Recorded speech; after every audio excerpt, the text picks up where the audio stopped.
want to welcome you to this great chapters of the Bible study through Romans chapter 8.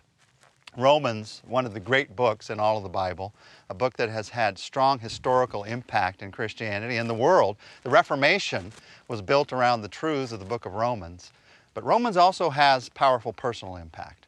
It tells us how to see ourselves like God sees us. It tells us how to live the kind of life that God has given us to live. And Romans chapter 8, for many people, is the pinnacle of the book of Romans. Such powerful truths. And we're going to walk through it together these next 4 weeks. Now, as we walk through it together, you'll see we're standing outside, and there's a reason for that. For years, as I've taught through Romans 8, I've taught it as if you're walking up a mountain. There's some foundational truths you need at the beginning of the chapter, like the foundation of a mountain. There's some things you run into as you're walking up the mountain. As you see, as we walk through the book of Romans, we're going to see some things we run into in Romans chapter 8. And then at the top, at the end of Romans chapter 8, there are some clear perspectives that you get from God that you need for living the kind of life that God has made us to live. Now, this mountain we happen to be standing at the bottom of that we're going to climb up together these next 4 weeks happens to be Saddleback Mountain. Saddleback Mountain is the reason that Saddleback Church is named Saddleback Church. We have the mountain, so we have Saddleback Valley, and so we're named Saddleback Church. So I bet some of you even who go to Saddleback Church didn't know that. So we're going to enjoy climbing this mountain the next 4 weeks. It's not Mount Everest, I'll admit that, but I think it'll do to give us the illustrations that we need.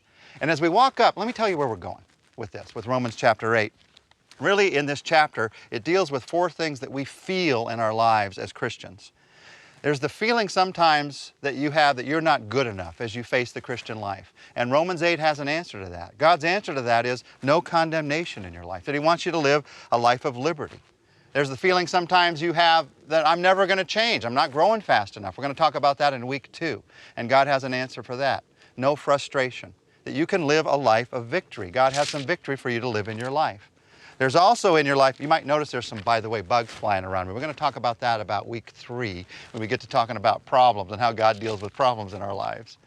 There's also the feeling sometimes we have, and like I said in week 3, that everything's fallen apart. And God says when that happens, there's no desperation. He wants to give us hope. He can give you a life of expectancy. And then there's the feeling that we have sometimes that no one cares about me. Does anybody really love me? And God says in that case, there is no separation from my love. That you can live a life of security.